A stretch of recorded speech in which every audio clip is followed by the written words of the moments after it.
Bonjour à tous, je suis ravi de vous retrouver sur cette édition 2022 de IT Partner pour une série d'interviews des visiteurs et des exposants.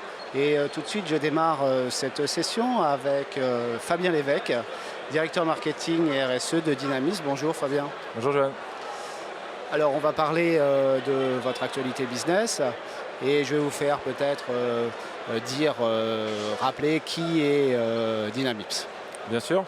Alors Dynamips, c'est une ESN à destination de clients professionnels PME et collectivités territoriales sur le Grand Ouest.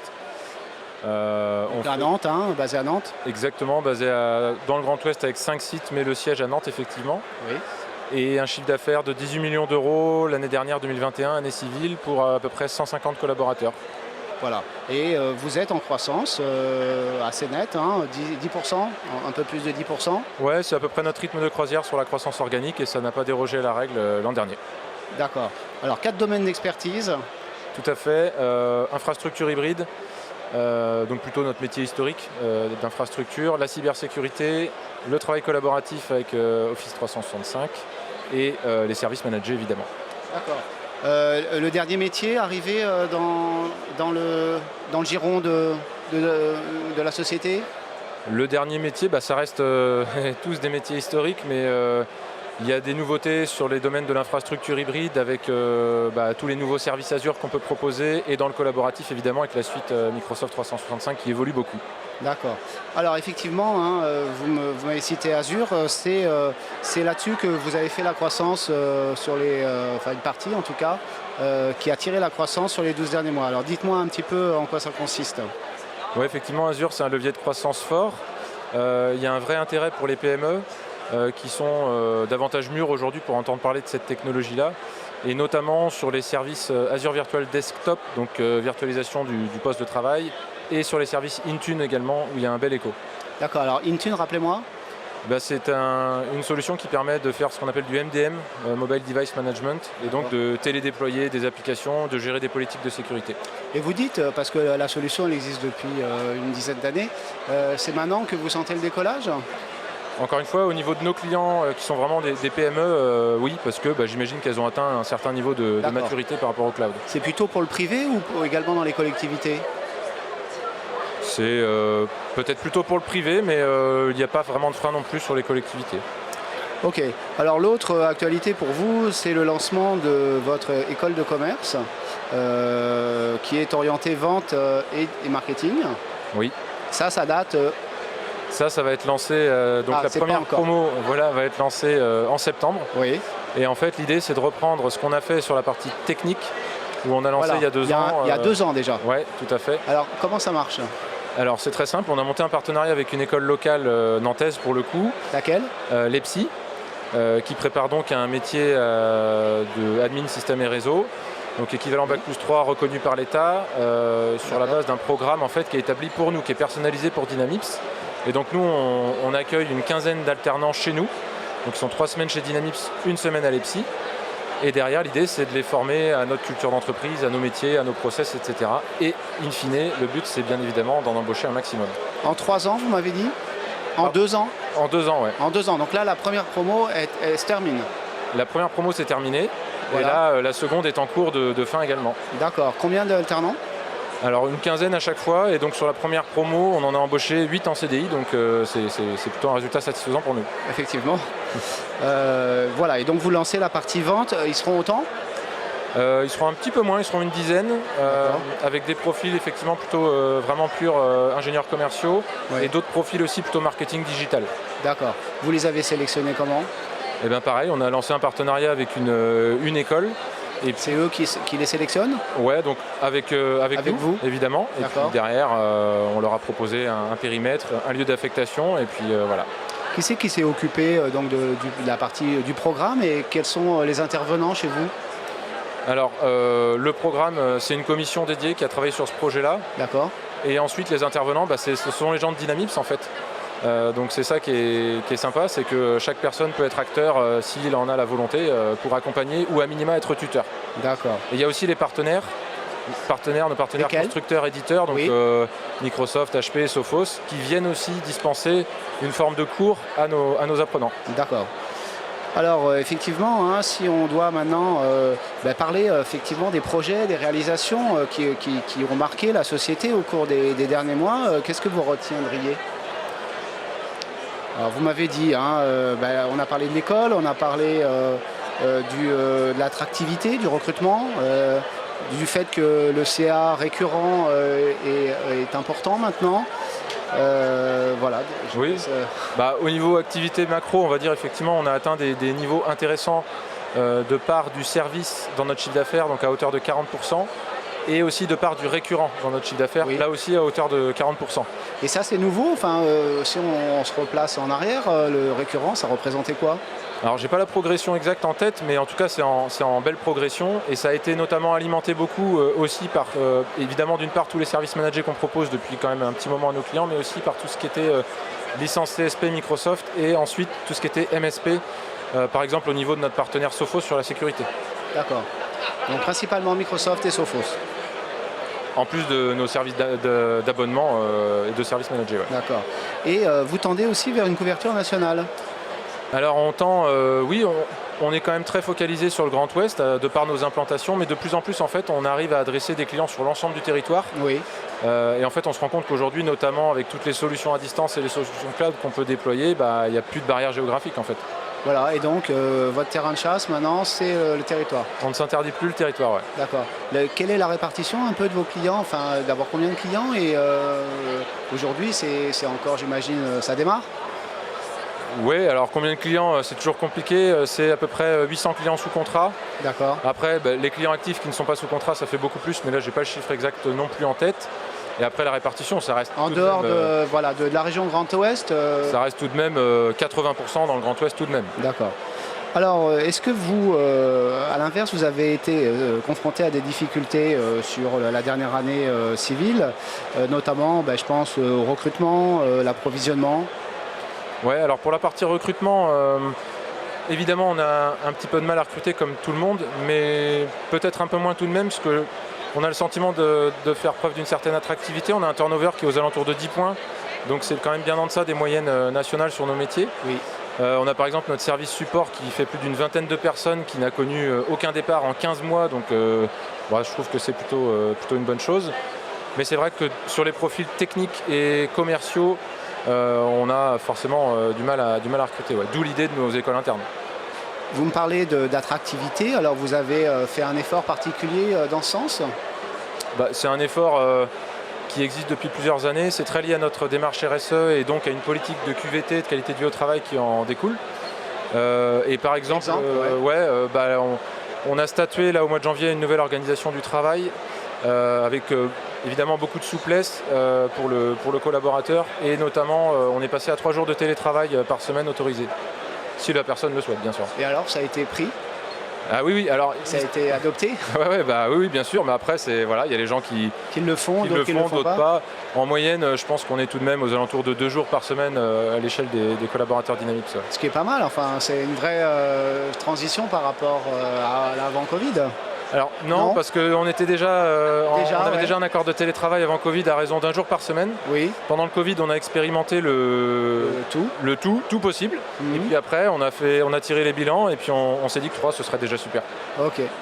Alors, on peut parler maintenant de la manière dont vous voyez les prochains mois. Alors, est-ce que vous avez des enjeux prioritaires, des chantiers prioritaires?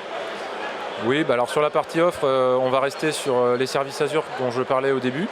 Avec continuer à enfoncer le clou sur la partie AVD et aussi sur toutes les briques de cybersécurité de manière générale. Oui, hein, c'est une grosse demande. Ah oui, tout à fait, grosse demande de conseils, de formation, d'offres intégrées et même de SOC. Alors vous avez un SOC? Alors on travaille dessus et l'objectif c'est de sortir une offre à la rentrée. D'accord. Et vous avez une trajectoire bas carbone? Voilà, donc ça c'est un autre projet stratégique de l'entreprise. On réalise actuellement notre 2e bilan carbone après celui de 2019 et l'idée au-delà de ça c'est de travailler sur ce qu'on appelle une feuille de route bas carbone pour progressivement décarboner l'activité de l'entreprise pour faire notre part en la matière tout simplement. Qu'est-ce qui donne ce 2e bilan carbone? Alors j'ai pas encore les résultats, j'attends avec impatience le rapport. C'est un scope 1 ou un scope 3? C'est un scope 3. D'accord. On peut peut-être expliquer derrière le scope 3 pour ceux qui... Eh ben, ça prend en compte en fait pas seulement le périmètre restreint de l'entreprise, mais aussi le périmètre étendu, les clients, les fournisseurs, etc. D'accord. Voilà. Et puis, voilà, on peut peut-être parler des 30 ans de l'entreprise. Donc, quel est le secret de la longévité de Dynamips?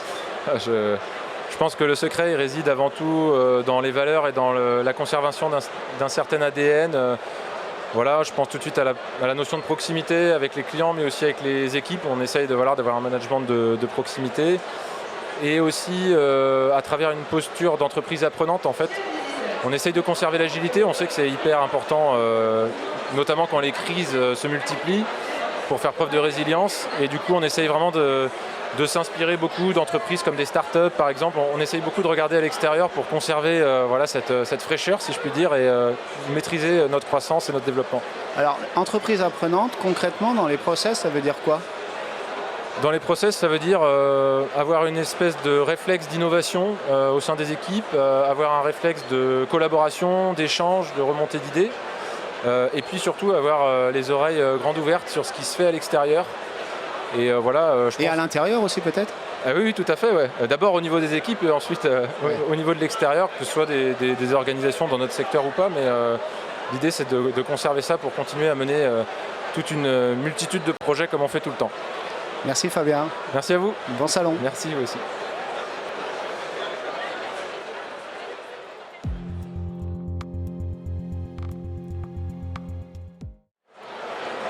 Je suis avec Julien Nérial, PDG de Nérial, administrateur du groupe Séquence. Bonjour Julien.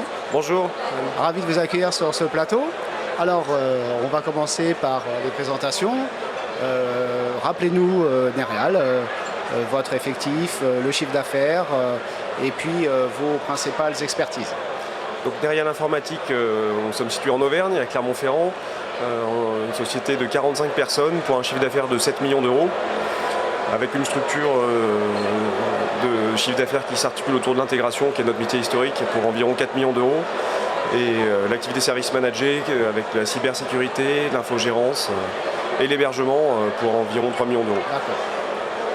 Alors, vous avez réussi une bonne année, je crois, en 2021. La croissance que vous avez faite? On était sur à peu près plus 15% de croissance. Ce qui est beaucoup. Et principalement avec la cyber.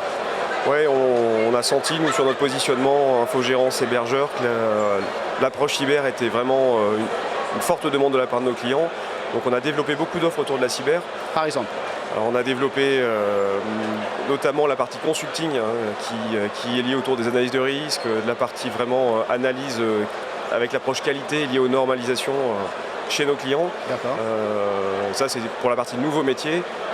Oui. On a poursuivi la transformation du business transactionnel vers le business service manager sur la partie firewalling et antivirus. D'accord. Ça a été accéléré et qui prend beaucoup de sens, encore plus qu'avant aujourd'hui. Grâce aux éditeurs qui transforment leur offre ou en prenant des nouvelles offres? Alors, on avait démarré, on était bien positionné, on était déjà avec un éditeur qui avait une véritable offre de service manager. On peut le dire? Avec Sophos, voilà, notre partenaire historique sur le sujet qui est Sophos. D'accord. Donc il y a un beau partenaire MSP, beau programme MSP qui nous permet d'avoir toute la souplesse qu'on attend sur un MSP et toute la valeur, notamment de pouvoir switcher d'une offre facilement à l'autre, d'un mois à l'autre, de pouvoir vraiment faire de la facturation à l'usage. Et du coup, dès que nos clients sont matures pour monter sur l'EDR, sur des choses comme ça, on le fait d'un mois à l'autre de manière très fluide et très facile. Et est-ce que vous envisagez d'aller un peu plus loin encore? Alors voilà, le gros sujet fin 2021 et là depuis les 6 premiers mois 2022, c'est la création d'un SOC. Donc le SOC, moi dès que je vois des confrères, là j'aurai l'occasion certainement d'en parler encore aujourd'hui et demain avec certains, c'est qu'est-ce que c'est qu'un SOC?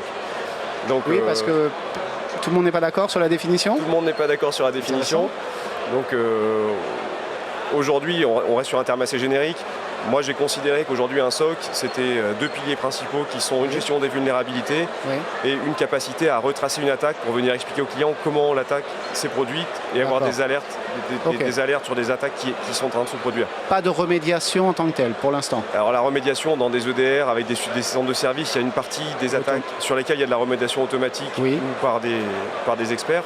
mais ce n'est pas de la remédiation 24/7 dans ce que l'on fait aujourd'hui.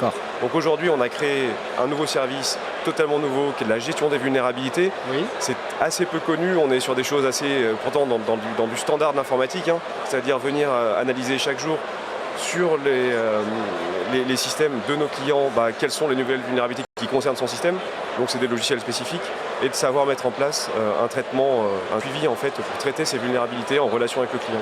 Donc ça tourne depuis le début d'année, on a pas mal de clients qui nous ont suivis. Avec qui là, comme partenaire? Et alors là, l'éditeur avec lequel on est parti sur ce sujet-là, c'est Outpost 24, que je ne connaissais pas avant de benchmarker les acteurs du marché. Qui vient d'où? C'est français? Qui est scandinave, qui est européen. Européen, d'accord, que vous avez donc benchmarké. Et qu'est-ce qui vous a plu? Ce qui nous a plu, c'est le côté européen. C'est une solution qu'on a benchmarkée pour nous en interne, parce qu'on est hébergeur certifié 27001 et HDS. D'accord, ça marche pour les deux. Donc on s'applique, on a toujours fait voilà, ce qui marche pour vous marche pour vos clients. On a benchmarké pour nous et on a créé par rapport à ce qu'on faisait pour l'interne, l'offre client final. Voilà. D'accord. Donc c'est un outil qui est basé sur l'IA en fait, qui va venir, il y a du temps pour savoir quelle est la version si on prend l'exemple Log4j récent, je suis dans quelle version, est-ce que les failles actuelles me concernent ou pas? Parce que ce qu'on ne sait pas sur Log4j, c'est qu'il y a eu plusieurs mises à jour à passer pour être effectivement protégé. Ça a duré plusieurs mois. D'accord. Il n'a pas fallu passer que la première en décembre quand tout le monde en parlait, il a fallu repasser en janvier et repasser en février pour certains. Donc la gestion des vulnérabilités, elle permet de faire ça. D'être sûr chaque jour que j'ai bien fermé mes portes. Au fur et à mesure on a cerné le problème. Donc ça pour nous c'est du vrai service qui est un fondement d'un SOC. Si on ne fait pas ça, on peut toujours surveiller, mais si on laisse toutes les fenêtres et les portes ouvertes de notre vision du business, ça c'est pas suffisant. Ouais. Voilà. Alors il y a d'autres étapes derrière sur le SOC ou... Alors la prochaine étape c'est le SIEM. Aujourd'hui on s'appuie sur les SIEM intégrés chez Sophos, qui sont du coup sur des périmètres limités. La prochaine étape, c'est la construction d'un SIEM et étoffer l'équipe technique qui est derrière, qui aujourd'hui n'est pas en 24/7. C'est là qu'il y a le gros débat. C'est est-ce qu'un SOC, c'est forcément 24/7 ou pas? D'accord. Pourquoi c'est un débat? Parce que pour moi, c'est pas forcément 24/7, alors que pour certains qui ont plus des profils techniques, c'est forcément 24/7. D'accord. Pourquoi c'est pas forcément 24/7, selon vous?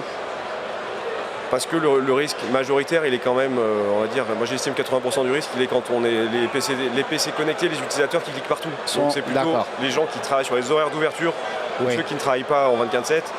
Le risque, il est surtout pendant la période d'ouverture, même si la nuit, il y a un risque évidemment qui existe, mais qui peut être traité par des alertes, par des choses automatisées, éventuellement de l'astreinte, à mon sens. Ok. Bon, alors on a vu une très bonne année 2021. Est-ce que malgré cela, vous avez eu des difficultés avec les approvisionnements ou autres recrutements? Avec les deux. Voilà, approvisionnement très compliqué, ça enchaîne un composant après l'autre qui est en rupture sur des infrastructures complexes dans lesquelles nous on va livrer du switch, du routeur, de l'onduleur, du serveur, de la baie de stockage, toujours un élément qui manque. Donc ça perturbe terriblement. Mais avec des conséquences en termes de delivery? La conséquence que j'avais estimée, moi, mi-2021 et qui est en train de se réaliser sur notre activité à nous, c'est 7 mois de décalage de chiffre d'affaires en business intégration. Ah oui, quand même. Voilà. Donc c'est important. Voilà. Et malgré ça, vous avez fait 15% de croissance. Alors en clôture fin décembre, donc ça a dû nous coûter entre 3 et 500 000 euros sur l'exercice précédent. D'accord. Malgré ça, on a fait 15% de croissance. Mais c'est sur le prochain exercice. Et cette année, on ne fera pas 15% de croissance. Okay. Sur la partie chiffre d'affaires. Et le recrutement?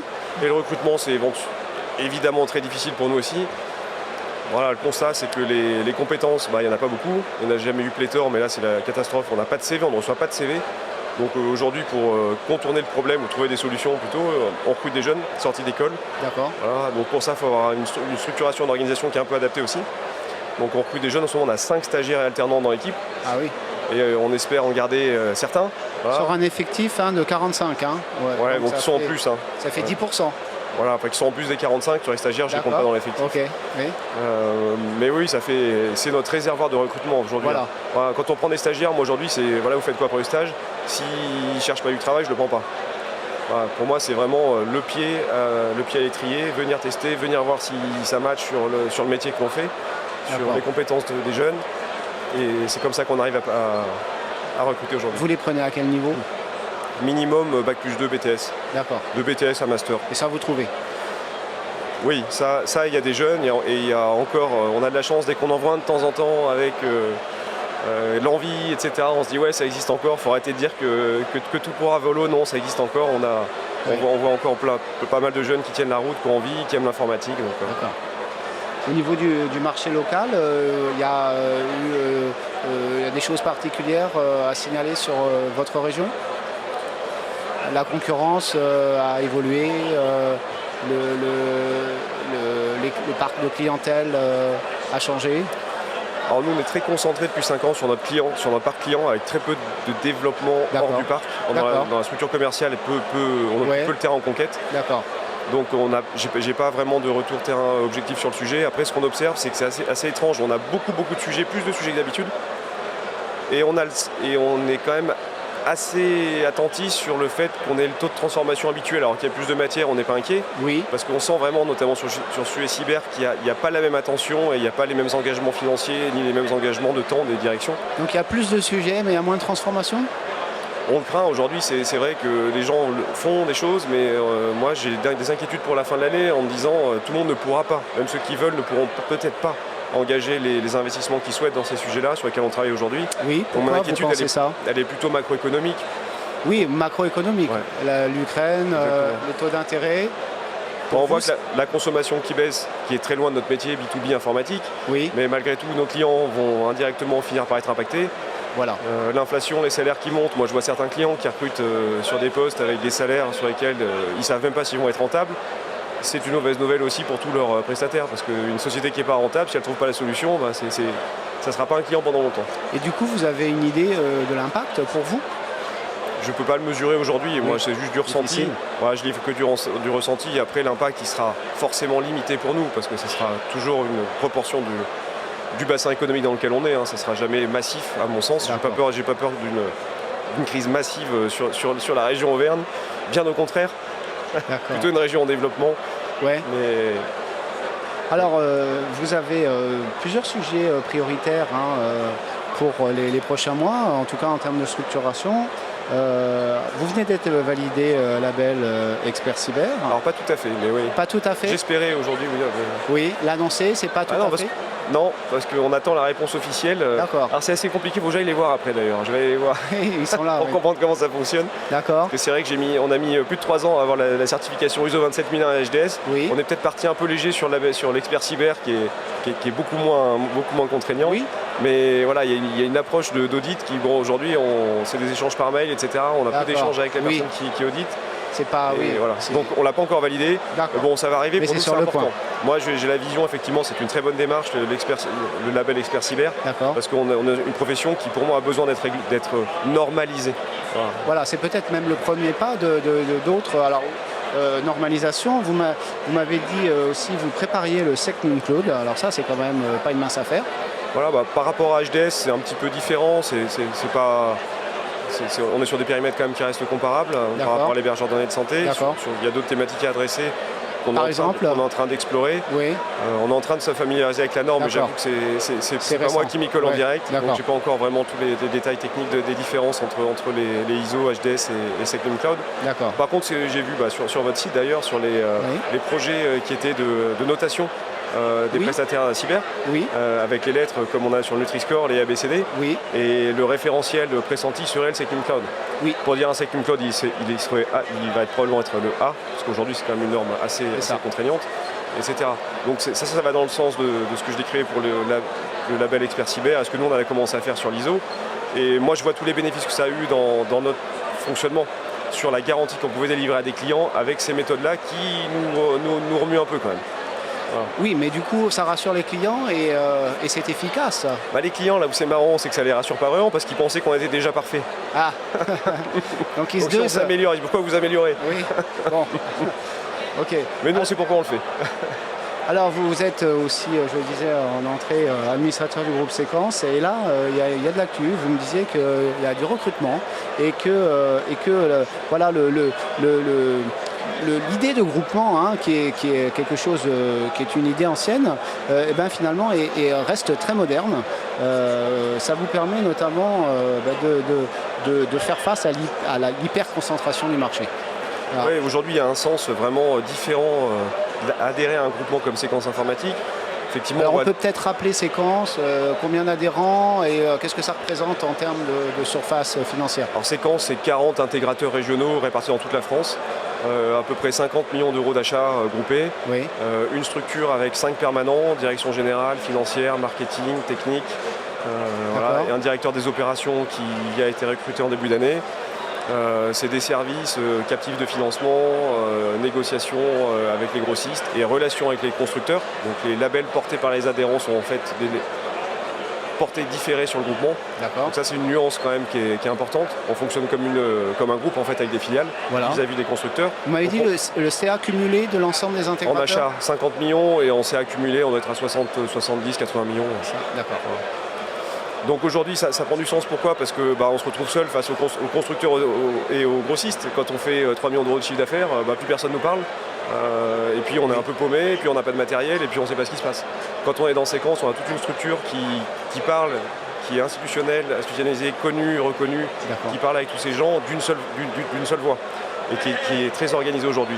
Donc ça, aujourd'hui les intégrateurs régionaux ont compris l'intérêt, à tel point qu'on a dû mettre en place en début d'année tout un scoring pour venir analyser les candidatures et faire un vrai choix, ce qu'on ne faisait pas avant. Parce que là, vous êtes submergé de demandes, c'est ça? Voilà, là on a globalement une trentaine de demandes en cours pour adhérer Énorme. au Pendant groupement. 20 ans, les groupements ont végété, et puis d'un seul coup, ça y est, l'idée... Surtout les elle est meilleurs. mûre. Et alors là, voilà, c'est parti. Et puis nous, il faut qu'on contrôle aussi la croissance comme une entreprise. Ce qui veut dire, c'est pas l'objectif pour Séquence de grossir vite, de concentrer d'un coup, d'un seul, tous les gens qui ont envie d'intégrer un groupement. C'est vraiment de prendre le temps de structurer quelque chose de fort et de pérenne aussi, qui aide les adhérents à se développer en tant qu'indépendants sur leur territoire. Alors 30 candidatures, vous pourriez avoir combien d'entrées cette année? Alors on s'est fixé 10 entrées. On s'est fixé 10 entrées dans les 12 mois. D'accord, mais il y a du churn, il y a des sorties? Il y a des sorties, souvent les sorties c'est des rachats, donc C'est on des aura rachats. entre 1 et 2 sorties par an. D'accord, oui, mais voilà, ça c'est quand même du positif. Il y a plus d'entrées que de sorties. Voilà, l'objectif c'est 10 net. Donc s'il y a une ou deux marche. sorties, ça peut faire 12 places. Merci beaucoup Julien pour ces nouvelles et très bon salon à vous. Merci. Merci, au revoir. Au revoir.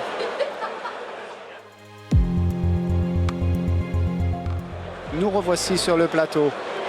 Nous sommes maintenant avec Laurent Silvestri, Chief Strategic Alliance Officer de Destiny. Alors, pour ceux qui n'ont pas suivi, en fait, on peut peut-être rappeler qu'avant Destiny, il y avait une entreprise qui s'appelait OpenIP et que vous étiez le fondateur. Tout à fait. Donc en fait, OpenIP avait été créé en 2005 en tant qu'agrégateur télécom. C'est-à-dire qu'en fait, on fournissait des services télécom à des channels IT, finalement, de la fibre, de l'Internet, fixe et mobile, des solutions de communication fixe et mobile. Et puis, en 2019, pour des raisons de croissance, on cherchait finalement des solutions qui allaient nous permettre de nous développer en France et à l'étranger. Et on a choisi de se rapprocher d'un homologue belge qui s'appelle Destiny, avec qui on s'est marié tout début 2020. Et puis ensemble, on a levé des fonds et on a fait rentrer un actionnaire français qui s'appelle Apax Partners, qui nous a permis en fait de nous développer partout en Europe et puis de nous développer de deux manières. Une première manière qui est d'un point de vue technologique, être propriétaire de nos technologies de communication d'entreprise, avec 6 acquisitions qui ont été faites durant les 2 dernières années autour de la technologie.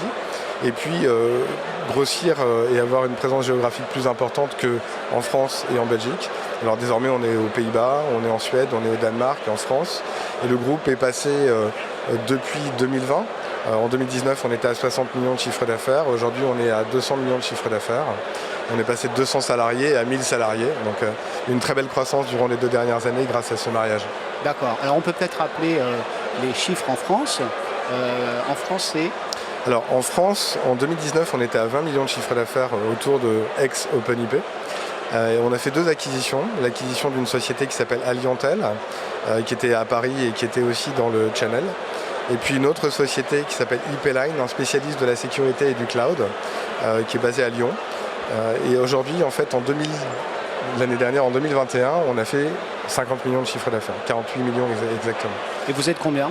Alors on était 80 au début et on est 200 aujourd'hui. On vient de passer les 200 salariés en France. D'accord. Alors on peut peut-être... Et alors quand même notre caractéristique, c'est qu'on est un opérateur, éditeur de solutions de communication d'entreprise. Alors quand oui, on c'est ça dit qui a changé. opérateur-éditeur, c'est qu'avant on était un opérateur. Voilà. Et en fait, on est devenu éditeur parce qu'on avait besoin d'avoir la main sur la technologie, la main sur les roadmaps. On avait une vraie vision de la manière dont les besoins en entreprise allaient se transformer au fur et à mesure des années. Oui. Et grâce à nos moyens financiers et cette capacité d'acheter des éditeurs, on a quelque part construit un puzzle qui nous permet aujourd'hui d'avoir des solutions qui sont hyper en avance. Donc vous maîtrisez l'IP, comme on dit La techno, oui, l'IP, Intellectual Property. Voilà. Et bien, concrètement, quels sont les outils hyper innovants que vous avez à votre disposition? Alors, bon, évidemment, on a vu avec la pandémie beaucoup de choses se passer autour du travail hybride. On a beaucoup parlé du travail hybride, de cette capacité maintenant des salariés de travailler d'où ils veulent. Et les moyens de communication doivent répondre à ça. Donc on a vu l'audio, la vidéo, le chat, les visioconférences se développer de manière très intensive, ce qu'on appelle la collaboration. Donc on fournit évidemment ce socle de base audio, vidéo, chat qui permet de répondre aux besoins des utilisateurs, mais avec une approche qu'on voit beaucoup d'ailleurs dans les pays nordiques, qui respecte beaucoup ce qu'on appelle l'expérience utilisateur, qui vise à permettre à l'utilisateur de travailler avec l'outil qu'il préfère. Donc on a une solution de téléphonie qui apporte un certain nombre de fonctionnalités, mais qui va se connecter à l'environnement du client, que ce soit son travail collaboratif avec Teams par exemple, s'il veut utiliser Teams au jour le jour, ou un CRM comme Salesforce, ou Zoho, ou un autre RP métier. Donc en fait, on va s'intégrer dans les environnements clients et vraiment faire en sorte que nos solutions de communication soient complètement natives et faciles à utiliser.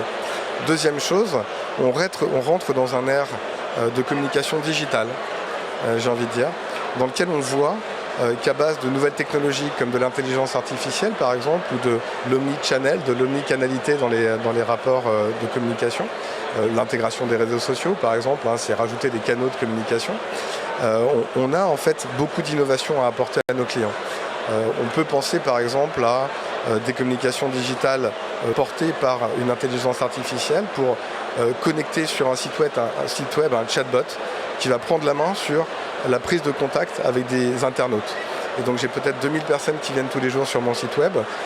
Pendant 25 secondes, j'ai pas de commerciaux qui sont capables de prendre la main là-dessus. Par contre, une intelligence artificielle va être capable de le faire et de créer du prospect. Oui, on a tous vu ça, le petit icône qui se met à bouger et puis qui vous demande qu'est-ce que je peux faire pour vous. On voit ça de manière assez bêta aujourd'hui, j'ai envie de dire, par rapport à ce que j'ai déjà vu d'un point de vue fonctionnel. Et je pense qu'on va vraiment arriver à des commerciaux virtuels qui vont vraiment avoir une approche très intéressante de qualification du prospect, de renseignement d'un prospect dans un CRM, et puis de personnalisation. Voulez-vous parler à un humain? Voulez-vous prendre un rendez-vous? Voulez-vous recevoir une documentation? On rentre vraiment dans une relation commerciale. Le but, c'est de savoir qui est vraiment chaud pour avancer. Alors ça, c'est un premier exemple. On parle aussi beaucoup d'informatique décisionnelle. Oui.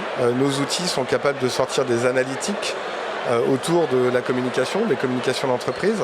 Et les communications, c'est plus des appels entrants, des appels sortants comme avant. C'est aussi finalement des appels vidéo. Donc on met à disposition de nos salariés des outils de communication. Comment les utilisent-ils? Comment utilisent-ils ces outils numériques? C'est une vraie question, notamment quand on a des salariés qui travaillent de chez eux toute la journée. Comment est utilisée la visio? Teams par exemple. Combien de temps dans les réunions? Combien de personnes dans les réunions? Est-ce que la réunion a duré plus que prévu, moins que prévu? Combien de personnes avaient leur écran activé ou désactivé? Quels équipements étaient utilisés en termes de hardware?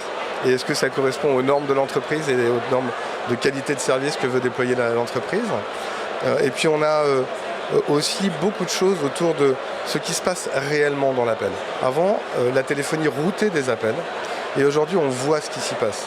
C'est-à-dire qu'on est capable d'enregistrer l'appel, de le transformer en texte, de le traduire, de faire des résumés qu'on va pousser dans une fiche CRM. Et on est aussi capable de faire de l'analyse sensorielle pour savoir si une conversation s'est bien passée vraiment dans le ton, les tonalités qui ont été utilisées ou mal passées, et vraiment tirer des actions autour de la fidélisation client. Donc là, on a des robots qui écoutent en fait les centres d'appel pour essayer d'améliorer la qualité globale du service et de la prestation. Ouais, alors en fait, les appels sont enregistrés. En effet, c'est l'intelligence artificielle qui va être capable ensuite d'exploiter la donnée. On dit beaucoup que notre monde sera piloté par des intelligences artificielles à partir de 2030. Et je pense que ça commence déjà aujourd'hui. Il faut déjà intégrer ces technologies. On est certainement des pionniers, comme on a eu l'habitude de l'être d'ailleurs durant les 20 dernières années. Ça nous convient. Mais on voit surtout beaucoup de valeur pour le client à maximiser la performance de ses salariés grâce à l'intelligence artificielle. Est-ce que la migration vers ces outils se fait naturellement ou est-ce qu'il y a besoin d'accompagnement et de révolutionner en quelque sorte le SI des clients? Alors en fait il y a deux choses. D'abord en fait dans nos métiers on a eu l'habitude de parler de beaucoup de techniques, de fiches techniques. On était des liseurs de fiches techniques. Toutes les caractéristiques techniques de la solution, en quoi elle est plus flexible, plus agile, etc. etc. Je crois qu'aujourd'hui, en fait, dans les solutions qu'on déploie, on s'intéresse beaucoup plus aux besoins du client, à ses challenges, notamment autour du numérique. On parle de transformation numérique depuis plusieurs années. La transformation numérique, ça veut dire quoi? Ça veut dire faire plus de business en ligne, ça veut dire utiliser des outils numériques, comme les outils qu'on utilise en travail hybride. Donc on est vraiment dans cet accompagnement, on aide l'entreprise à faire ce chemin vers le numérique dans des challenges qui sont très basiques, et c'est ceux d'un n'importe quel chef d'entreprise. Comment je fais pour faire plus de nouveaux clients, plus de nouveaux business, comment je fais pour moins perdre mes clients, amener une satisfaction client maximale. 89% des entreprises pensent qu'elles vont devoir se différencier à l'avenir sur ce qu'on appelle l'expérience client. La réussite, la capacité à fidéliser mes clients.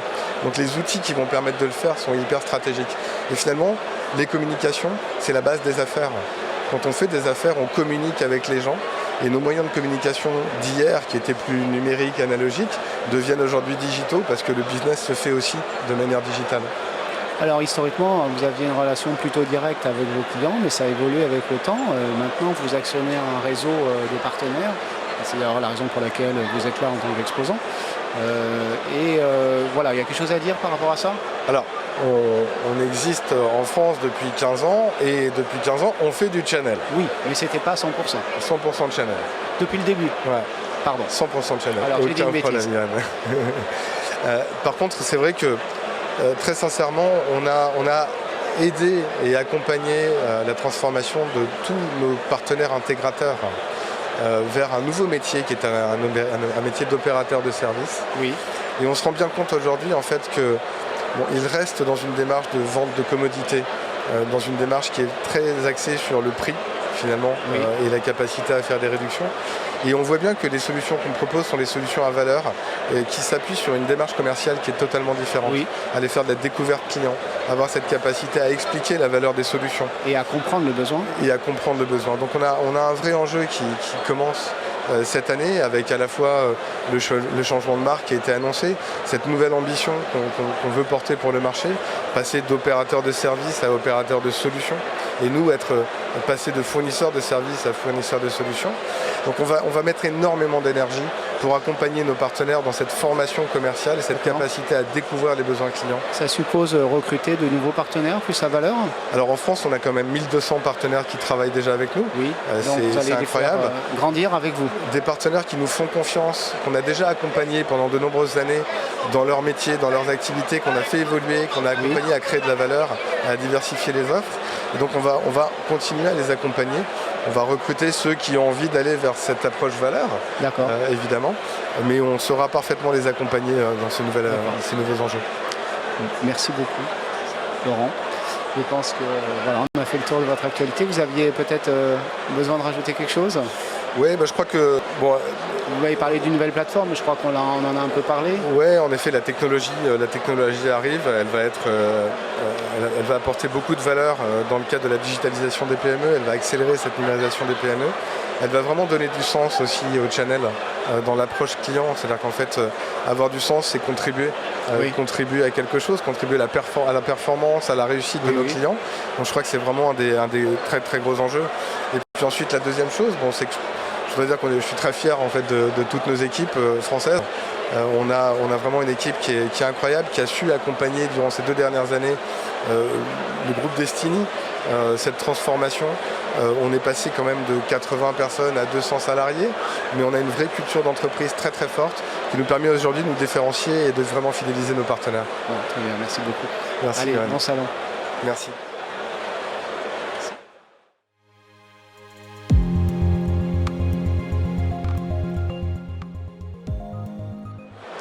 Nous sommes avec Bruno Covin, directeur général adjoint de Monaco Digital. Bonjour Bruno. Bonjour. Vous venez d'arriver, je crois. Tout à fait, ouais. Alors, bienvenue sur le salon. Merci. Alors, je vais vous demander de nous représenter, de nous dire qui vous êtes et puis surtout qui est Monaco Digital. Alors, Monaco Digital est une société qui se transforme aujourd'hui en groupe, puisqu'on expliquera un peu plus loin qu'effectivement, il y a différentes entités qui ont été créées. Mais aujourd'hui, ça représente environ 250 collaborateurs, un chiffre d'affaires de 43 millions d'euros sur 2021, qui correspond à une progression d'à peu près 20% par rapport à 2020. Une position géographique sur Monaco, bien entendu, qui est notre terre de départ. Une agence sur Sophia Antipolis, une agence à Aix-en-Provence, une présence sur Paris et un développement en cours sur Lyon. D'accord, donc en fait, voilà, c'est Monaco qui part à la conquête de la France. C'est notre ambition, c'est l'objectif.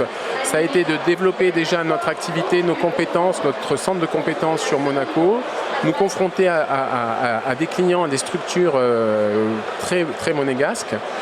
Et une fois qu'on s'est senti prêt, aujourd'hui, l'idée, c'est de pouvoir exporter notre compétence, notre savoir-faire sur la France. Alors voilà, c'est là où je voulais en venir. Est-ce que vous pouvez nous expliquer finalement quelles sont les particularités du marché local qui aujourd'hui vous donnent une expertise, une légitimité pour aller attaquer le reste du territoire? Alors le territoire monégasque, c'est une principauté, mais c'est un pays qui est représenté avec toutes les strates d'un pays comme la France, avec un gouvernement, avec des centres hospitaliers, avec un palais de justice, avec des écoles. Donc on a un environnement comblé qui est très exigeant, un écosystème économique très présent, très concentré et qui nous permet d'être extrêmement efficace et d'avoir la possibilité d'aborder tout un tas d'environnements clients très très spécifiques. Oui, ce qu'on peut dire, c'est que vous travaillez pour le privé et le public. Tout à fait. C'est à peu près de manière répartie sur Monaco, aussi bien sur la partie gouvernement et toutes les entités associées que sur les entreprises privées, qui sont des entreprises soit financières, des banques, des entreprises industrielles, des sociétés de services. Ok. Alors vous m'avez dit la croissance pour 2021 ? Alors 2021, on a fait 21% exactement de croissance, le chiffre d'affaires. Qu'est-ce qui a attiré cette croissance ? Alors, de la même manière que les autres années, en fin de compte, on a la chance aujourd'hui de représenter plusieurs activités qui sont bien entendu l'infrastructure, la distribution, mais également l'infogérance, l'activité cybersécurité, la partie développement logiciel et la partie consulting. Et c'est sur l'ensemble aujourd'hui de ces activités que nous développons de manière assez régulière. Toutes ces activités ont fait de la croissance. Donc voilà, c'est sur l'ensemble de ces métiers et sur la capacité d'apporter l'ensemble de cette expertise chez nos clients. Alors vous me disiez qu'il y avait une extension géographique portée par la société donc Avant-Garde. Alors, la présence en France, elle est historique. On avait une présence en France via la structure Avant-Garde qui portait en fin de compte plus particulièrement notre activité d'infrastructure, de distribution d'IT. Pourquoi 2 entités ? Alors, ça c'est juste pour respecter la réglementation. Aujourd'hui, à partir du moment où vous avez des salariés français, vous devez bien entendu être sous contrat français et donc avoir une structure française. C'était l'objectif. Aujourd'hui, l'objectif va plus loin puisqu'on souhaite aujourd'hui développer très fortement l'ensemble de nos activités sur la France, d'où la décision sur la fin de l'année 2021 de renommer Avant-Garde en Avant-Garde Consulting, qui correspond vraiment à notre stratégie. Et aujourd'hui, avoir la capacité de porter, comme je vous le disais, l'ensemble des activités qui sont bien entendu le consulting, la partie cybersécurité et le développement sécurisé sur des structures de PME, de TI et voire des grandes entreprises nationales et internationales sur la France.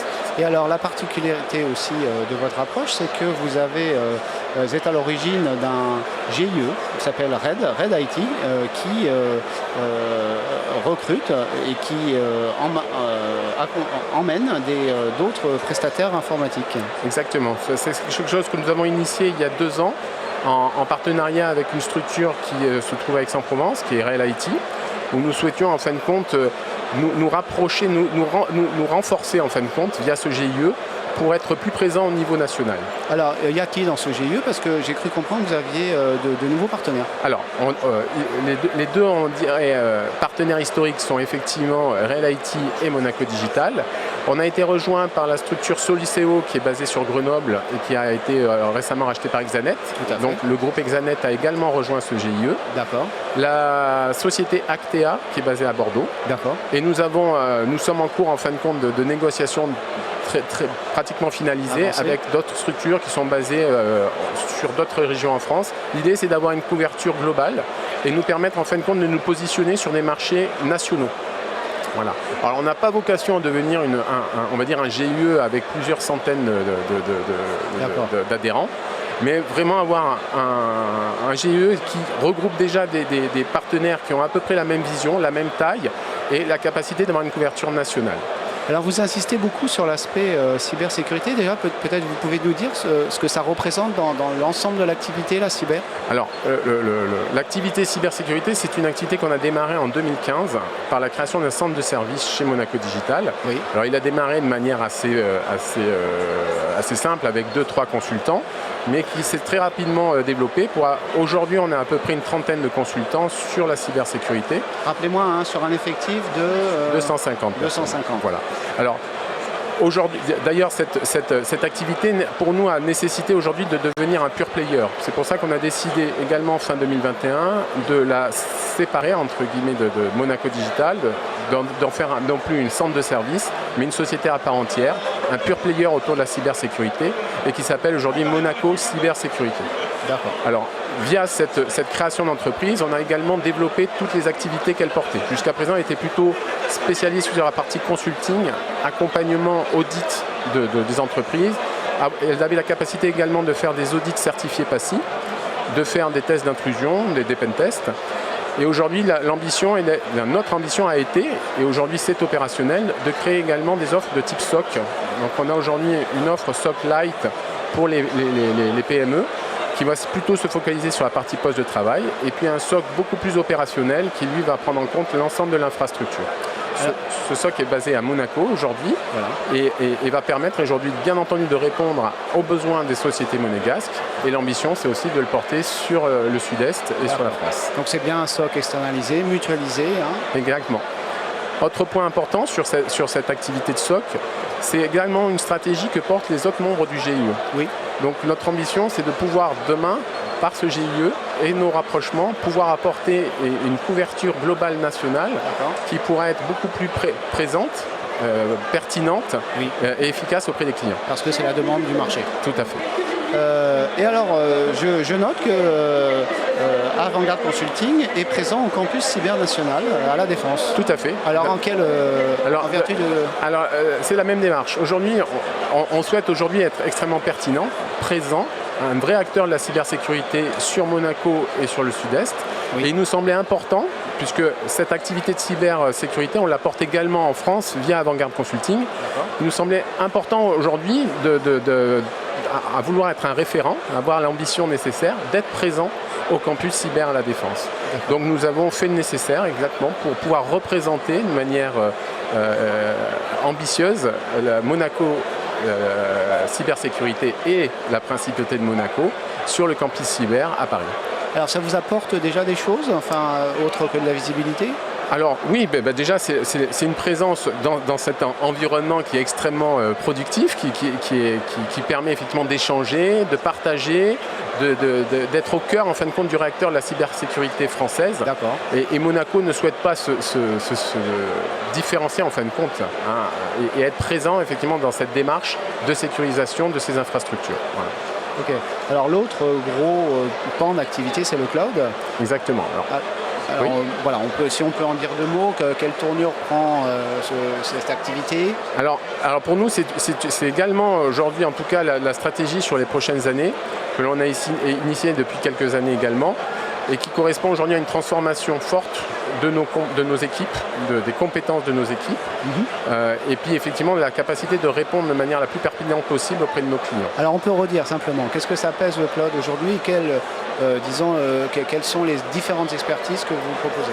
Alors aujourd'hui on a créé un centre d'excellence cloud dans nos équipes qui va récupérer des experts sur différentes activités, qui sont le réseau, sur la partie infogérance, sur la partie architecte cloud, et qui ont pour objectif d'accompagner nos clients dans cette transition du move to cloud.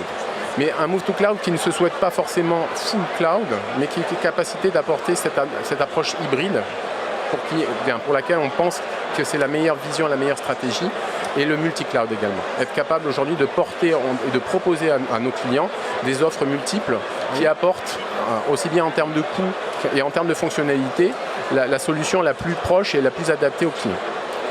Alors, oui. Point important également, qui est lié à l'actualité sur Monaco, puisque sur la partie cloud, un cloud souverain a été créé maintenant depuis 2 ans sur Monaco, pour mettre à disposition aussi bien sur les entreprises monégasques mais sur les entreprises françaises un service de cloud souverain. C'est le premier cloud souverain européen qui a été créé et ce cloud souverain dont on est actionnaire fait également partie de notre stratégie aujourd'hui de transformation cloud de nos clients. Alors je voulais vous demander finalement avec cette extension de vos activités et cette diffusion sur le territoire, est-ce qu'il n'y a pas une certaine complexité aujourd'hui à gérer différentes entités, sachant que à l'origine vous étiez une seule entité, mais sur un seul lieu géographique? Alors tout à fait. C'est vrai que cette transformation, ce mode de fonctionnement multitête, entre guillemets, basé sur des structures différentes, qui se veulent avoir une identité quelque part différente, tout en conservant cet ADN en fin de compte qui nous a motivés depuis le début de garder une identité, un mode de fonctionnement, un dynamisme qui nous regroupe. Effectivement, c'est aujourd'hui un peu un challenge, en tout cas pour les équipes de direction, pour arriver à fédérer et à aller dans la même direction. Donc un challenge, c'est-à-dire que vous allez embaucher, recruter c'est déjà fait.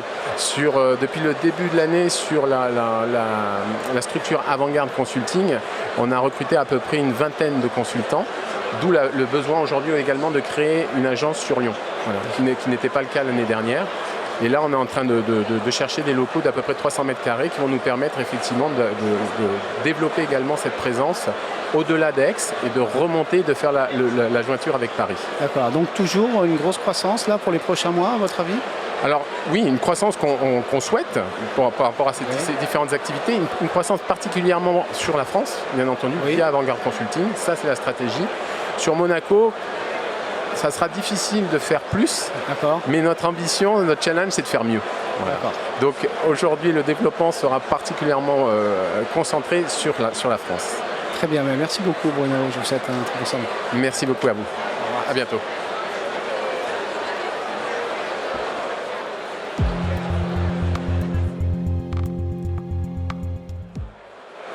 Je suis maintenant avec Dave Lecomte, PDG de Vous Faciliter l'IT. Bonjour Dave. Bonjour Johan. Comment allez-vous? Très bien, vous-même? Très bien. Alors vous arrivez vous aussi du train? Oui, c'est ça. Avec cette chaleur, vous avez un peu couru. C'est ça. Alors, je vais vous demander de nous rappeler en fait qui est le groupe que vous représentez et quelles sont ses caractéristiques, expertise, effectifs, etc. Alors le groupe Vous Faciliter l'IT, c'est d'abord un regroupement de petites et moyennes entreprises qui composent une offre globale autour de l'intégration et le management, l'exploitation du système d'information et de communication sur une cible d'organisation de taille PME, présente également dans le secteur public ou l'éducation. L'idée est d'offrir un service complet autour de ces infrastructures informatiques, télécom et également sûreté. Alors voilà, il y a ce qui est la particularité du groupe, c'est l'IT, les télécoms, enfin l'informatique, les télécoms et la sûreté. La sûreté, oui, qui s'informatise de plus en plus. On développe d'ailleurs de plus en plus de briques applicatives autour de l'intégration des solutions de contrôle d'accès ou de vidéosurveillance, vidéoprotection pour le secteur public. Oui. Notamment des couches applicatives pour l'administration des réseaux de caméras, mais aussi pour les éléments de recherche qui sont des applications basées sur les technologies d'intelligence artificielle et qui nous permettent d'offrir aussi un service d'exploitation beaucoup plus poussé pour répondre aux besoins des organisations de sûreté ou de la gendarmerie ou de la police. Alors il y a un chantier ou un projet que vous avez réalisé dont on peut parler, c'est la vidéosurveillance du stade de Ligue 1 d'Angers. Oui, le SCO Angers, que l'on est en cours de déploiement d'ailleurs, D'accord. auquel on installe effectivement l'ensemble de la vidéosurveillance. Et alors là, vous déployez l'ensemble de votre savoir-faire, vous également les briques IT Non, on a remporté le marché spécifiquement sur la vidéoprotection et il y a toujours un petit peu d'IT maintenant, puisque tout ça c'est de la technologie IP effectivement, mais on est en charge du déploiement de l'ensemble d'un réseau de 90 caméras à peu près. 90 caméras. Et qu'est-ce qu'elles vont pouvoir faire ces caméras? Elles vont pouvoir surveiller, elles vont pouvoir protéger surtout, puisque le but de la vidéoprotection sur un stade, c'est surtout d'éviter tout débordement et de pouvoir identifier les personnes qui sont mal intentionnées ou en tout cas... Parce que vous effacez pas les bandes, vous, quand il y a des personnes mal intentionnées? Si, bien sûr, mais en général, on les voit quand elles sont en pleine action. C'est ça l'intérêt. Bon. Alors, vous me disiez que la croissance, de 7-8%, c'est ça, 2021? Alors, une croissance 2021 de 8,5%, une croissance 2022 ciblée entre 7 et 8%.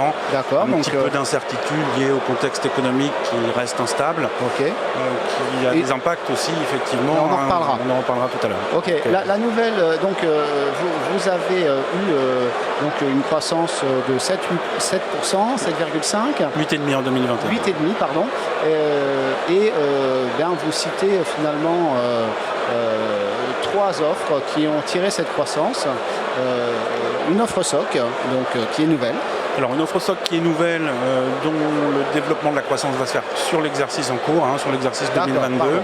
Ah, c'est 2022, mais on a quand même commencé à développer des offres autour de la cybersécurité, plus dans les notions d'audit et les démarches de sensibilisation autour du phishing qui remportent un franc succès parce qu'il y a un besoin d'information au niveau des utilisateurs qui est important. On a d'ailleurs réalisé un roadshow autour de la cybersécurité en allant à titre gracieux donner de l'information autour de petites sessions d'information d'1 heure sur des petits groupes de 10-15 personnes pour que l'information puisse passer efficacement. Mais autour de ça, on développe aussi évidemment des audits de pentest ou des audits globales. Depuis quand? Depuis 1 an à peu près maintenant. D'accord. Et donc, ça va évoluer donc vers une offre SOC? Voilà, l'offre SOC se finalise. Elle va rentrer au catalogue à partir de ce deuxième semestre. D'accord. Autre pan d'activité dynamique, c'est dans la partie cloud infogérance. Oui, qui reste le gros des activités du groupe Facility l'IT. Ça représente quoi? Ça représente aujourd'hui 15 millions, donc à peu près la moitié de l'activité. Voilà. Oui, c'est énorme. Ouais. Donc là, via les services managés. Via les services managés, via les offres d'externalisation cloud. Hébergement également. Hébergement, tout à fait. L'infogérance en mode hébergé ou en mode local. On fait encore beaucoup de mode local compte tenu de nos cibles de clients. Et puis évidemment toute la partie intégration des réseaux, serveurs et l'ensemble des composantes de l'infrastructure informatique. Alors apparemment vous avez élargi votre offre télécom. Oui, on a élargi notre offre télécom qui était d'une composition on va dire historique sur des grands fabricants Alcatel, Mytel pour ne pas les citer. Et on a complété effectivement ces offres non seulement avec évidemment la partie opérateur qui est maîtrisée au sein du groupe depuis presque une quinzaine d'années maintenant. Et on l'a élargi sur des solutions plus orientées vers la softphonie et l'UCAS. D'accord. Et dernière brique, on va dire, la partie software sur la vidéoprojection. Vous avez des partenaires ou c'est des choses que vous développez Là, on travaille avec Milestone et Briefcam, des solutions d'administration des parcs de vidéoprotection, mais aussi sur les outils de recherche et d'analyse dont on parlait tout à l'heure, qui est la partie de l'éditeur Briefcam. D'accord. Alors, effectivement, vous me disiez que l'environnement économique était un petit peu incertain. Donc, j'imagine que vous pensez, guerre en Ukraine, approvisionnement compliqué.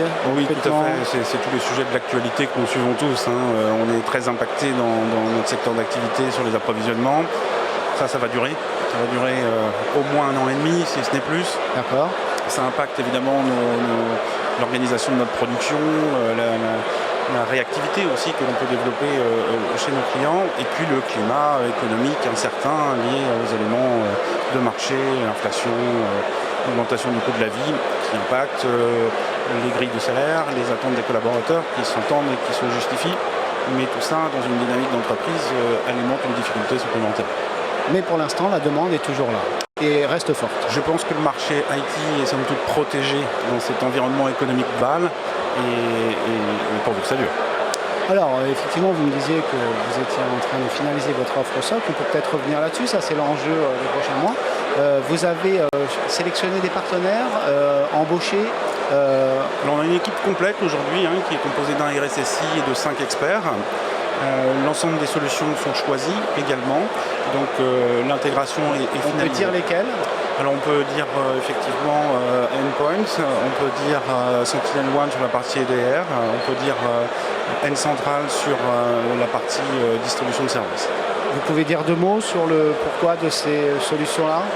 Elles ont été benchmarkées, Logpoint est arrivé comme le produit qui correspondait le mieux et à nos besoins et à ceux des clients, et dans une interaction qui est assez opérationnelle, avec une bonne qualité d'administration, et les sélections se sont opérées par ces critères principaux. D'accord, écoutez, merci beaucoup Dave pour cette présentation, et puis je vous souhaite une très bonne année 2022 et début 2023. Et un bon salon. Merci Johan. Merci bonne continuation. beaucoup. Au revoir, à bientôt.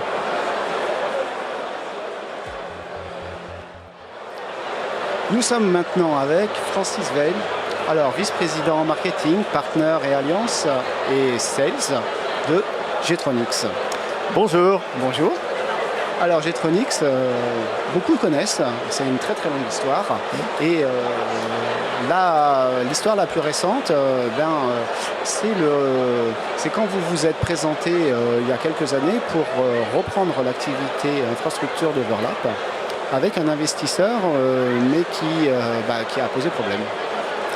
Effectivement, mais ça fait partie du passé, des expériences toujours un peu compliquées dans la vie d'une entreprise. Il y a des hauts, il y a des bas. Faut pas oublier que Getronics, c'est une vieille dame, aussi vieille que la Tour Eiffel. En l'occurrence, on a 2 ans de plus. On a été créé en 1887.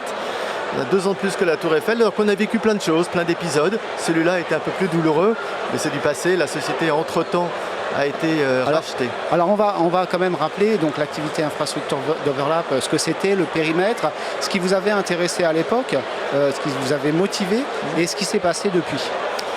Alors, Getronics, dans le monde, et je vais répondre à votre question, dans le monde c'est pas loin de 4000 personnes, enfin 3800 pour être précis, 23 pays. Et donc on avait une présence partout en Europe, en Asie, en Amérique latine, mais la présence en France était quasiment inexistante. On avait été créé suite au rachat des actifs de Colt Telecom, vous savez, des data centers et du cloud de Colt. Voilà.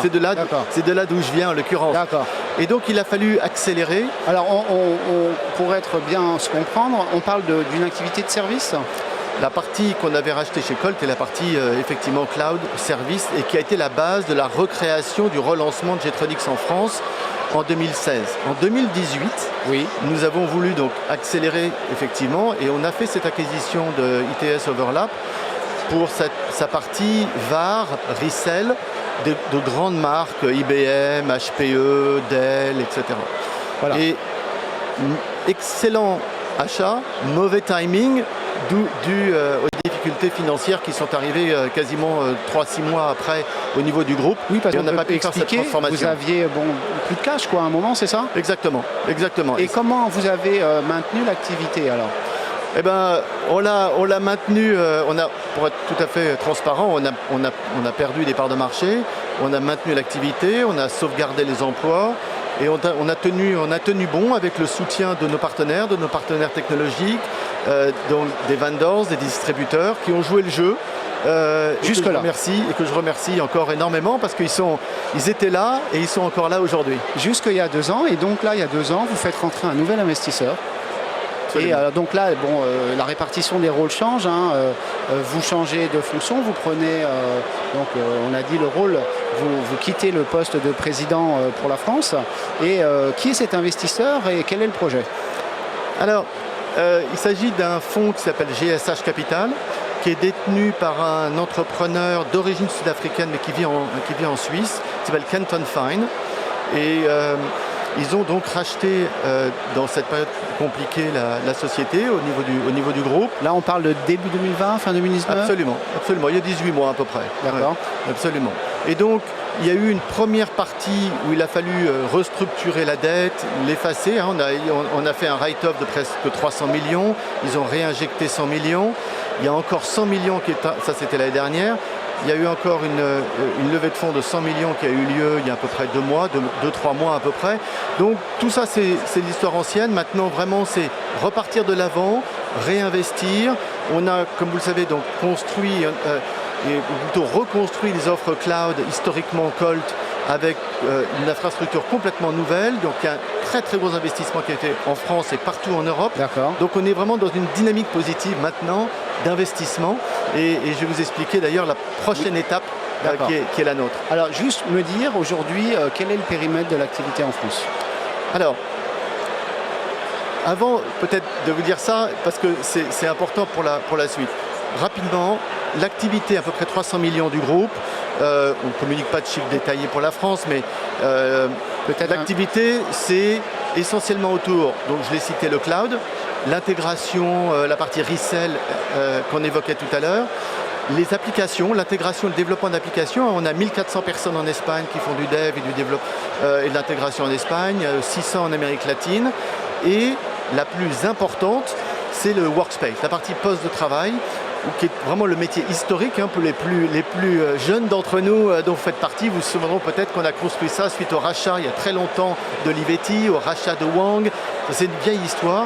À l'heure à laquelle on se parle, on maintient quelque chose comme 10 millions de devices dans le monde et on est dans le Magic Quadrant de Gartner, un des acteurs absolument incontournables dans le domaine. Alors maintenant, pour répondre à votre question, la France est dans une situation paradoxale et c'est ça qu'on veut changer. La France a été construite sur les actifs de Colt Cloud et d'Overlap, plutôt infra et cloud.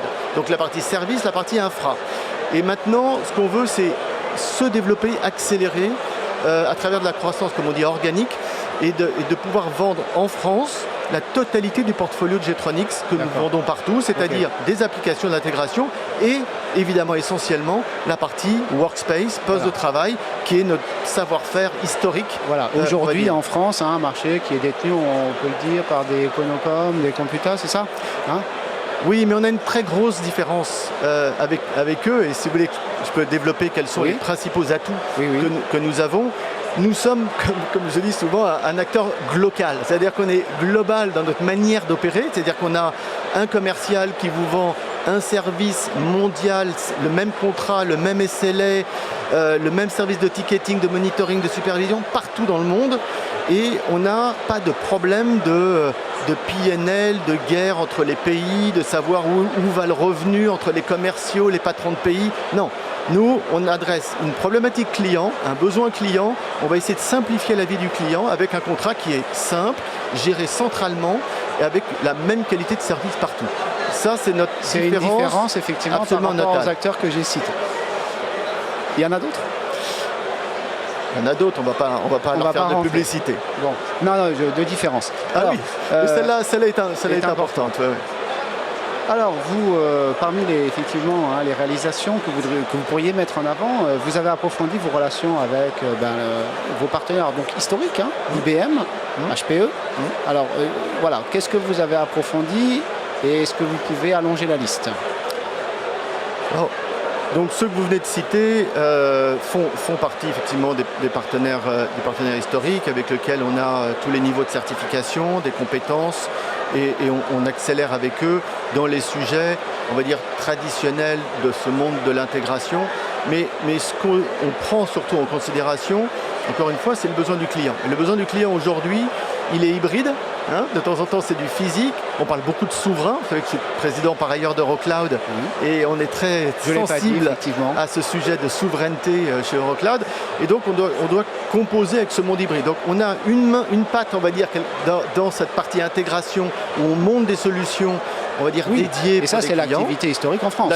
L'activité historique. Mais on a aussi 7 data centers partout en Europe, dont 2 en France, sur lequel on peut aussi proposer la même chose avec les mêmes acteurs, les mêmes partenaires dans une version cloud, on demand, si on veut dire, ou purement service. D'accord.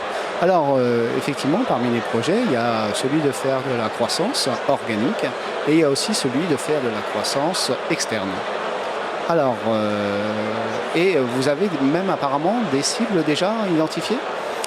Alors, l'ambition de notre chairman, l'ambition du groupe, qui, comme je vous expliquais tout à l'heure, a énormément investi ces 18 derniers mois, et d'accélérer encore. On irait comme tout le monde, mais on a un plan. Le plan, c'est de passer d'à peu près 300 millions au niveau du groupe à 1 milliard à l'horizon 3-4 ans. Et ça, on va le faire de deux manières. De manière, comme vous le disiez, organique, c'est-à-dire, pour reprendre l'exemple de la France que l'on évoquait, c'est-à-dire notre capacité à faire de l'upsell cross-sell, comme on dit, c'est-à-dire de vendre plus de services à nos clients existants et de diversifier nos offres et de vendre du workspace, des applications en plus de la partie intégration et de la partie cloud historique. Donc ça, c'est un axe de cette croissance qu'on estime représenter à peu près un tiers, parce que on n'est pas magicien, on ne va pas faire mieux que le marché. Un tiers donc des 700 millions absolument, de cette croissance. Et le reste, c'est effectivement de la croissance inorganique, ça veut dire des acquisitions. Et c'est pour ça que j'ai le plaisir et le privilège de vous annoncer aujourd'hui le fait que nous lançons un fonds d'investissement dans les jours qui viennent, qui sera doté dans un premier temps de 150 millions pour faire des acquisitions France, là, je parle toujours au niveau global, du groupe dans les chiffres que je cite, mais si ces 150 millions sont absorbés par une ou des acquisitions en France, pourquoi pas, hein. Bon, mon point, c'est que la France a un potentiel de croissance, il faut accompagner cette croissance par des acteurs.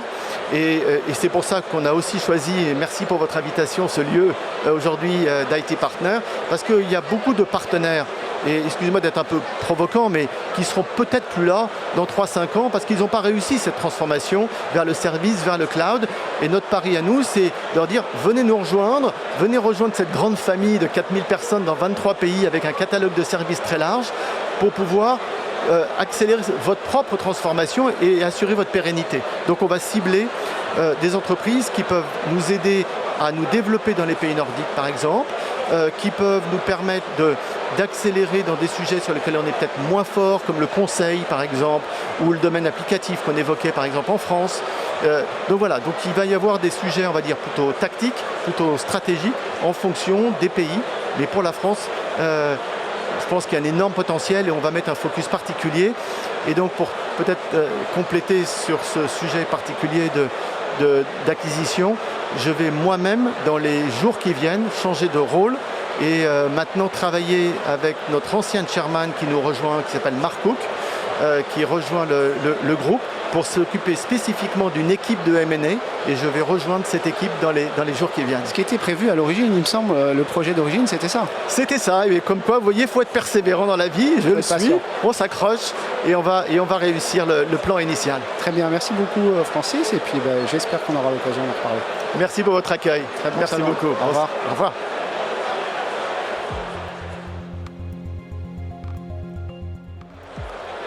Je suis maintenant avec Valérie Stival. Bonjour. Bonjour Johan. Alors vous êtes directrice générale de Document Store. Rappelez-nous le métier, les expertises de Document Store. Alors Document Store est une PME située dans le 8e arrondissement. Nous avons un chiffre d'affaires de 60 millions d'euros. Nous avons à peu près 100 richesses humaines, talents, j'aime bien les appeler comme ça parce que c'est ce qu'ils font au quotidien. Et notre métier, nous sommes intégrateurs de technologies au service d'usage documentaire.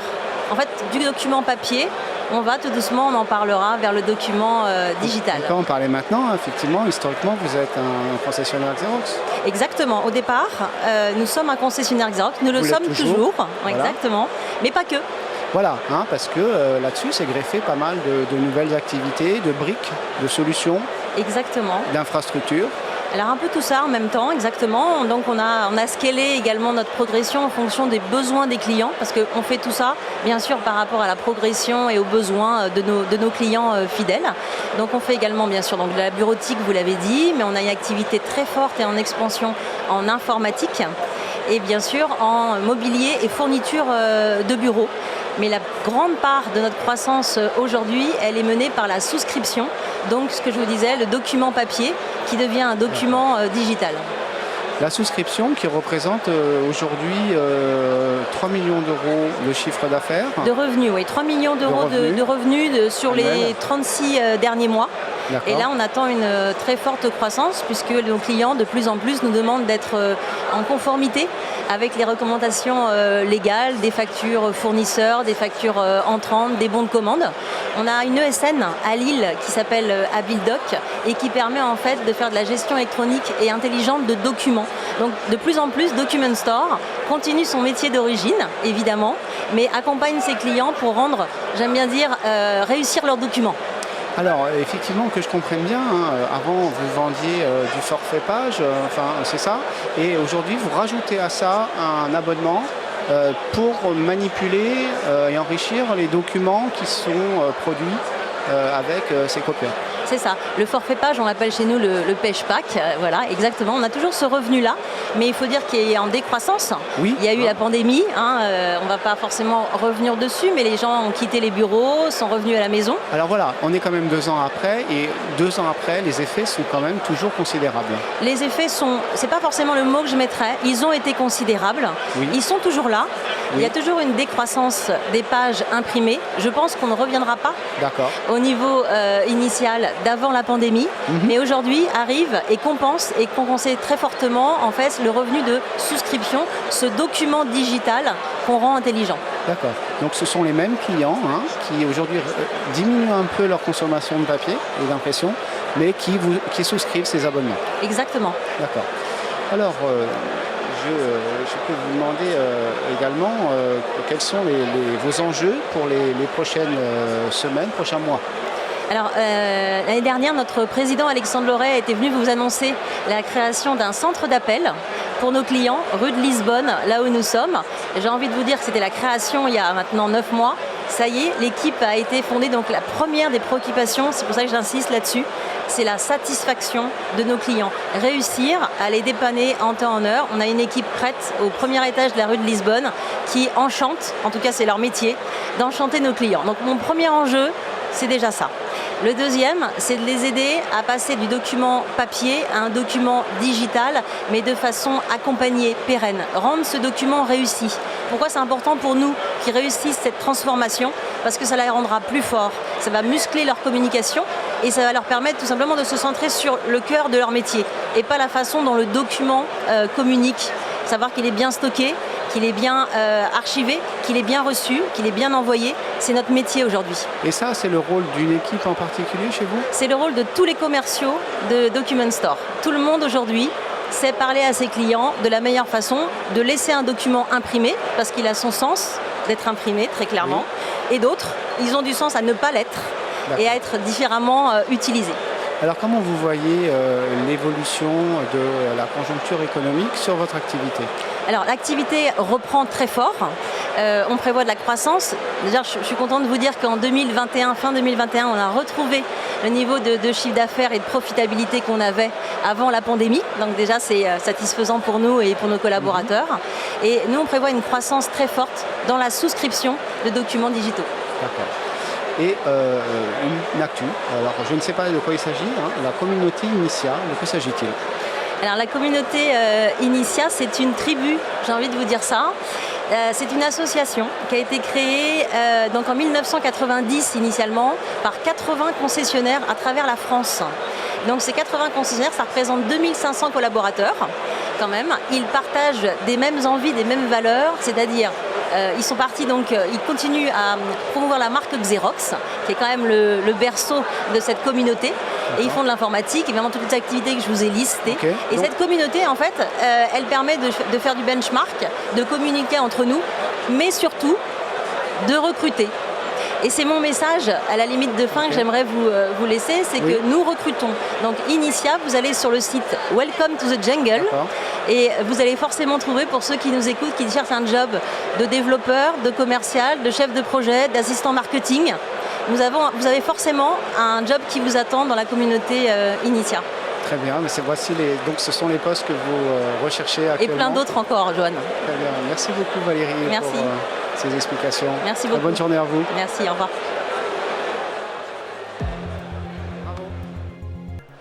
Je suis maintenant avec Antoine Le Breton, PDG de Missmo. Bonjour. Bonjour. Eh bien, rappelez-nous Missmo, entreprise nantaise avec un périmètre assez large d'activité. Tout à fait. Donc Missmo, donc une entreprise nantaise qui va fêter ses 30 ans cette année, qui est une entreprise que mon père a créée et que j'ai repris avec mon frère en 2017. Voilà, le métier. Le métier, eh bien, on a 4 grands domaines d'activité. Donc tout d'abord les parties service manager, d'infogérance et d'hébergement. Ensuite, il y a la partie logiciel de gestion, où on intègre des logiciels de comptabilité, de paye, type Lesquels? Silae. Alors, du Sage, du Silae, et puis en solution RH, du Lucas. Très bien. Donc ça, c'est la deuxième branche. Après, on a une partie édition de logiciels, où on conçoit deux logiciels métiers, qui s'appelle GCSP, qui est pour la gestion de production pour la plasturgie et la métallurgie. D'accord. Et puis un deuxième qui s'appelle Athénéo, qui est pour un CRM pour les sociétés qui font du SAV. Et quatrième activité? Et la dernière, c'est la distribution, où on a toute une activité B2B de distribution de matériel assez classique, et qu'on est en train de travailler, ça fait partie de nos enjeux, on en parlera, je pense un peu plus tard, autour de la démarche RSE avec de l'économie circulaire. D'accord. Alors, pouvez-vous nous rappeler le périmètre en termes de chiffre d'affaires et d'effectifs? Alors, on est 150 collaborateurs dans 7 agences, donc dans tout le Grand Ouest, de Brest jusqu'à Toulouse. Donc 7 implantations, et on fait 20 millions d'euros de chiffre d'affaires. D'accord. Avec le poids donc, des services et de la distribution? Alors, la distribution, ça représente à peu près 20-25%. Le reste, c'est que du service. Donc, on a une grosse activité de service. Majoritaire, largement majoritaire. Alors, vous avez fait de la croissance, vous dites que 2021, ça a été une année de transition. Oui, tout à fait. On a fait une grosse croissance pendant la période du Covid. D'accord. Ça a été très très porteur. Et puis suite à cette période-là, on est vraiment dans une période de transition pour nous structurer, pour pouvoir refaire la croissance l'année prochaine. Qu'est-ce qui a été moins porteur alors en 2021 ? La distribution, plus particulièrement. On sent bien qu'il y a eu une grosse consommation pendant la période Covid pour équiper sur des portables. Et là, un poste de travail. Et vous faites de l'infra ? Oui, on fait aussi de l'infra. Et ça a été aussi en perte de vitesse ? Oui, parce qu'il y a une vraie bascule sur le cloud et toutes les offres de service manager. Donc c'est vraiment, on accélère vraiment dans la transition vers le service et on fait de moins en moins d'infrastructures, effectivement. Mais 2022, vous prévoyez de la croissance. Alors sur quoi ? Exactement. Eh bien, toujours sur ces parties de service manager d'hébergement. D'une part. Alors peut-être vous pouvez développer service manager, hébergement. Qu'est-ce que vous faites Alors on a vraiment deux pans d'activité. On a notre propre infrastructure dans un data center nantais qui vraiment nous permet d'avoir du cloud de local de proximité qu'on va proposer à nos clients. Et puis après on a des offres plus packagées autour des offres de Microsoft, d'Azure. On va proposer aussi en complément à nos clients. Il y a les deux qui sont dans notre catalogue. Ok. Des difficultés récemment sur les appros, sur le recrutement, comme tout le monde ? Comme tout le monde, effectivement, les appros sur la partie infrastructure en ce moment, c'est... Avec quelles conséquences sur l'activité ? Ça décale des projets, ça les arrête carrément ? Alors, on a certains projets qui sont arrêtés totalement quand il manque de l'approvisionnement de pièces clés. Par exemple là, en ce moment, c'est les routeurs qui nous posent vraiment de grosses difficultés. D'accord. Donc, on a quelques clients qui déménagent et qui n'ont pas de routeur et c'est très très problématique parce qu'ils vont déménager quand même. Donc, il faut leur trouver des solutions. Donc, c'est un vrai travail de fond pour trouver des alternatives. Dans ces cas-là ? Eh bien, c'est notre service achat qui fait un gros sourcing pour trouver des alternatives, soit trouver d'autres produits, soit des produits recyclés, revalorisés et proposer une alternative pour pouvoir quand même fonctionner et déménager. Alors précisément, le recycler, le renouveler, l'économie circulaire, c'est un gros axe de croissance. Exactement. Sur cette partie justement de la distribution qui a été un petit peu moins forte cette année, on a vraiment pris le parti d'aller sur cet axe-là pour pouvoir accélérer et avancer. On a bien senti une prise de conscience générale de toutes les populations pendant cette période de Covid. Et donc c'est de s'appuyer sur ça pour pouvoir proposer des produits revalorisés à nos clients. Alors vous avez commencé comment? Aujourd'hui vous faites quoi comme produit et est-ce que vous avez des partenaires pour ça? Alors oui, on travaille avec des partenaires pour nous trouver des produits, alors soit pour reprendre nos produits quand on a du parc qu'on va pouvoir redonner, ou sinon acheter du parc directement revalorisé pour pouvoir le distribuer. Il y a les deux sujets qui sont importants et il y a de la demande, vraiment on sent que ça prend, ça intéresse de plus en plus les clients finaux. Après je pense que les problématiques d'approvisionnement aussi nous aident à avancer, à accélérer. Donc c'est vraiment pour nous ces deux leviers-là qui nous permettent d'avancer. Ce savoir-faire là dans l'économie circulaire, vous voulez l'avoir en interne ou vous appuyez sur des partenaires? C'est une vraie volonté interne parce que c'est un vrai sujet culturel qu'il faut appréhender d'une part, mais après on s'appuie sur des partenaires. Nous on n'a pas le savoir-faire, recycler des ordinateurs, il faut fondre des pièces, les métaux et tout ça, c'est un autre savoir-faire que nous on ne maîtrise pas, mais on s'appuie sur des partenaires qui ont ce savoir-faire-là, gérer la logistique pour aller apporter les matériaux et les retraités. Alors vous avez deux actualités, vous êtes accéléré par BPI et vous avez créé un incubateur en interne. Alors pourquoi? Exactement. Alors, deux sujets différents. Tout d'abord, la partie incubateur, c'est vraiment d'être acteur de notre écosystème. On est à Nantes, il y a plein de startups. C'est d'être partie prenante dans cet écosystème-là. Et puis, ça nous permet aussi de faire de la veille, voir des solutions émerger, de les accompagner. D'apprendre. Et d'apprendre. Voilà, une entreprise qui a 30 ans, qui n'est pas toujours aussi agile qu'une start-up. Donc ça permet aussi de travailler dans nos méthodologies de travail. C'est intéressant dans ce point de vue-là. Il existe cet incubateur déjà? Oui, tout à fait. On a déjà plusieurs participations. On a par exemple ma solution e-learning, une solution d'e-learning autour des logiciels de gestion Sage et Silay. Ou sinon, on a une deuxième solution, Boost My Mail. C'est un générateur de pieds de mail pour utiliser en données marketing, par exemple. Un générateur de... Pour faire les pieds de mail, les signatures. Pieds de mail, pardon. Pieds de mail, Non, c'est moi qui n'avais pas bien compris. Donc voilà, c'est deux solutions-là. Puis là, on est en train d'avancer pour un troisième là, qui devrait... Donc ce sont des startups plutôt dev? Ouais, dev... que dans la tech, dans nos univers, soit logiciel de gestion, soit infrastructure, où on va les accompagner et puis mettre un peu de moyens financiers. Ok, vous allez mettre des moyens. Et alors, cette accélération BPI, qu'est-ce que c'est? Alors ça, c'est une autre objectif, là plus pour notre activité à nous direct, c'est vraiment de se faire accompagner par BPI France pour pouvoir nous aider à faire de la croissance. Depuis quand? Alors ça a démarré il y a 6 mois. Oui. Et vraiment, c'est pour faire de la croissance organique et externe. Vous avez été sélectionné? Voilà, c'est une sélection. Et puis, on a un parcours. On se réunit tous les trimestres pendant 2 ans. Ça dure 2 ans. Pour pouvoir nous accompagner dans cette démarche-là. Et puis, il y a des interventions, du coaching, voilà, c'est ça, en entreprise pour pouvoir compléter cette pour les dirigeants et pour les salariés? Alors, c'est pour les dirigeants avant tout. Alors, ce qui nous a bien plu dans la démarche, c'est que ça peut être fait avec mon frère, comme on est tous les deux co-gérants. Oui. C'est vraiment intéressant. C'est un rare organisme, on peut le faire à 2. D'accord. Donc là, c'était très, très séduisant. Oui. Et puis après, il y a tout le monde Codir qui a participé forcément dans la partie plus consulting en entreprise en parallèle. Qu'est-ce que vous en attendez de cette initiative? C'est de nous aider à passer à faire de la croissance. On veut, aujourd'hui on fait 20 millions d'euros de chiffre, on veut croître, on veut faire des croissances externes et puis nous réorganiser. Je dis, on est en transition, donc ça nous aide aussi à travailler ce sujet-là pour faire de la croissance organique. Donc ça avance bien. On a eu 2 projets en cours là, justement pour la croissance externe, donc je pense qu'à la rentrée, il devrait y avoir des choses, j'espère, à annoncer en tout cas. Bon, mais je vous remercie beaucoup Antoine, je vous souhaite de bonne réussite pour ce projet et puis à très bientôt. Merci, au revoir. Merci. Voilà, c'est la fin de ce live.